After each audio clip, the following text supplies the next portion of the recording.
All right, what's going on, guys? This is Rob, and we are back with the Power Rangers Shattered Grid. Yes, we are. And this is kind of cool. I'm actually really curious to see how you guys respond to this little bit of a story. I don't know if you guys will like it or not, or whatever, but what we end up doing here is basically picking up at Rita's lair, right? Like Rita's whole tower thing. And this initially kind of picks up with Goldar. Now again, Goldar has just ridiculously good development in this story, right? I mean, it's the way that Kyle Higgins does this is absolutely awesome. But what you have here is Finster, who's basically creating these putties, more or less, that are modeled after Goldar, which I'm actually surprised that it took this long for him to come up with the idea, right? Because more often than not, whenever we saw the putties, they were just like these general guys, and they were literally cannon fodder, and they would just go and face off against the Rangers, and they give us some really cool fight scenes, and they would get defeated, and that would basically be it. But what's happening here is Finster's creating putties that are modeled after Goldar, which is a great concept because Goldar alone is pretty powerful. You create an army of him and it's gonna be nigh indestructible. And so you get this kind of a little bit of back and forth, and then you have Finster who basically ends up leaving, going to find, some resources that he needs, and then stumbles across something that catches his attention. And so before we get into that, we end up picking up with the tail end of the last video that we did, right, where the video had ended, and you basically have Tommy and Billy in this alternate reality where Tommy the Green Ranger had conquered everything, and they're basically met by the Coinless. Now again, the Coinless is basically the name given to this kind of rebel faction that's facing off against and trying to overthrow the power of Lord Draken. And one of these actually turns out to be Aisha, who you guys probably remember is one of the newer generation of Power Rangers that came after Mighty Morphin Power Rangers, which is cool. But you've also got Zack here. And so what this establishes is that even though there was this kind of, fall of the Rangers, right, this final battle that had happened, not all the Power Rangers died, and instead some of them survived. And that now, because they don't really have access to the Morphin grid anymore, they're fighting off as best they can, or at least don't seem to have access to the Morphin grid. They're basically leading a rebel faction and fighting against Draken as best they possibly can. Now, the reality of this, and rightfully so, none of them really trust Tommy, right, or Billy, because they say like, well, we're from an alternate reality, but rightfully so, they're kind of like, I mean, what stops the possibility that you guys are basically moles here, spies that were put here by Lord Draken himself? And so that kind of leads us to believe it's probably happened in the past. For Tommy, this speaks for itself, right? That it's literally Tommy, right? I mean, like, Lord Draken is Tommy, like Tommy from an alternate reality. So it makes sense they're kind of like, okay, why should we believe you are who you claim to be? For Billy, this is a little bit different, but having them here, at the end of the day, Saba appears to Zack and it's just kind of like, look, man, like, I told you I would come back at a future point in time with those individuals who would save the world. I'm here doing exactly what I said I would. And that really seems to be enough for Zack, and so ultimately he ends up taking them in and then basically bringing them directly into at least what you can call a base of operations. It's ragtag more so than anything else. And then of course you're also met by the arrival of Trini. So not every single Power Ranger died here, which is a pretty big deal, right? This is pretty awesome, but there's also big differences. For example, you have the situation where Billy is talking to Trini and she's starkly different from the Trini that he knew, right? I mean, in the main Power Rangers universe, if we can call it that, Trini and Billy are really good friends, right? They share a lot of common interests insofar as like technology and a little bit of nerdery going on there. Here, she doesn't seem to really want to have anything to do with him at all, but there's actually a motivation behind that. Now, you do end up switching over to Tommy, right, to Lord Draken, who's kind of having a conversation with one of his generals in the sense of like, everybody got away from her and all that kind of stuff. So she's immediately stripped of her power and she's replaced with a new one, right? So that's one of the things, like, this guy's pretty hardcore. And for the most part, that's a problem,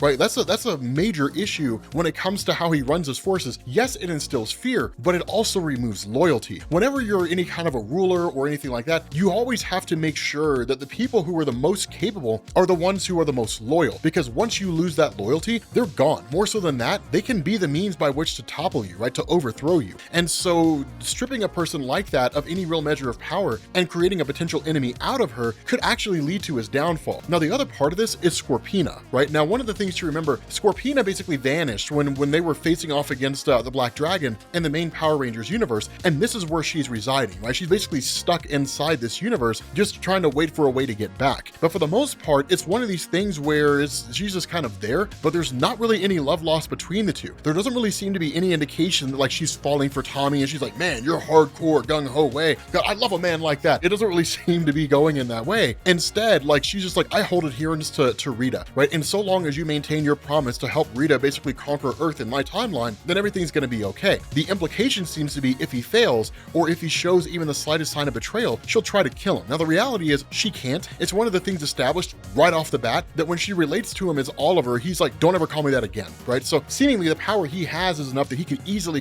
overcome her. And two, he doesn't really have any kind of romantic interest in her either, right? Like she's just there and he doesn't really care about her at all, right? It's just kind of like whatever. But at the end of the day, he's kind of like tracking the movements of this alternate reality version of myself and this alternate reality Billy, and they've basically met up with the coinless, right? Tracking them using the Morphin grid, I know exactly where they are. So seemingly we can take them all out in one fell swoop. And so what you end up having is really kind of rumors and everybody talking and so on and so forth, and that where Bulk is a member of the coinless, Skull seems to have joined Lord Draken. And so as they're overhearing this, one of the guys saying like, word spreading, like Lord Draken finally found the coinless, we're launching an attack against them as fast as we possibly can, right? As soon as we can. And so what you do is you switch over to Billy, who's really just kind of exploring the area, right? Just kind of looking around and seeing what else here. He comes across this sort of giant library and then sees a picture that says in loving memory, and it's a picture of him. So he immediately goes to visit Trini and then asks the question, how did I die, right? Like what happened that led to me dying? And that really seems to be the big standoff reason for Trini basically being so removed from Billy and seemingly wanting to have nothing to do with him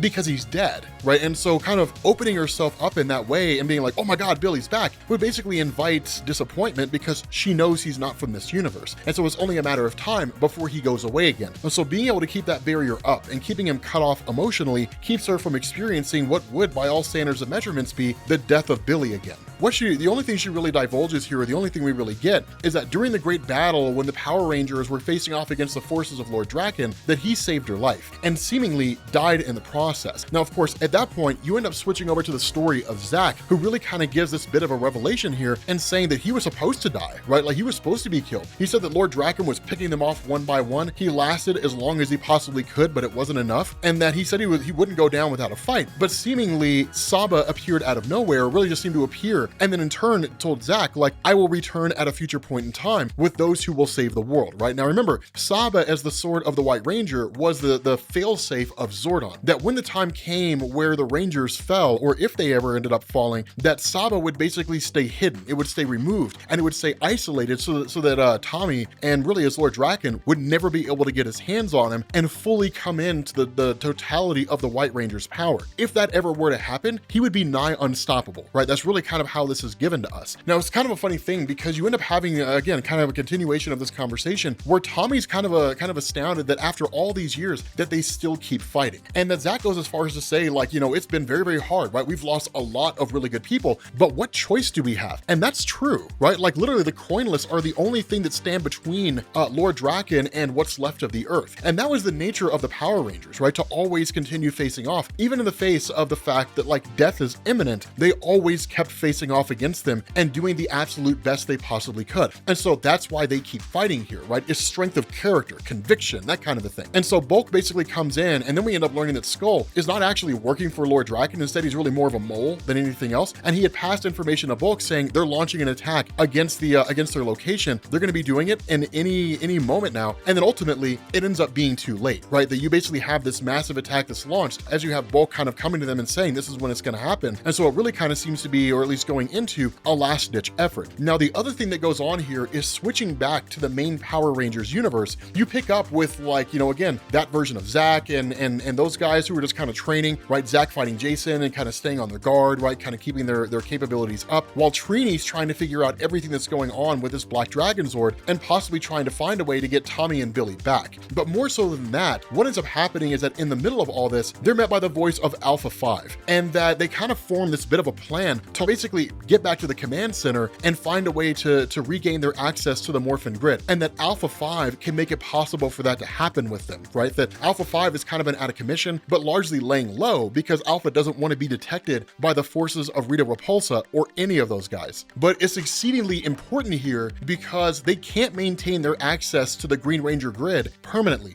And even if they could, the power of the Green Ranger is split among the 5 of them, which basically means they're not operating at their peak capacity, it's not until they reconnect to the Morphin grid that they can all become their respective Rangers and operate at peak efficiency. And that's what Alpha 5 is offering here. Who wouldn't accept that, right? It'd be ridiculous to do so. And so ultimately they're like, okay, like we're getting our powers back, only for us to find out this is not actually Alpha 5. I mean, it is, but it's not. It's Alpha 5 being controlled by Finster, a trap's being set by Rita, Repulsa, and by Finster, Goldar, and all of them, which is genius, that a trap's being set to get them back to the command center so this army of Goldars can descend upon all of them and basically destroy what's left of the Power Rangers. Man, I gotta say, the Power Rangers comics are ridiculously good. I don't know why I didn't cover them earlier. I really don't know why I haven't covered these earlier. You guys were screaming at me for years to cover the Power Rangers. Rob, cover the Power Rangers, cover Shattered Grid. Like, you guys have been probably telling me this for like 3 years. We're finally getting around to it, and I gotta be honest,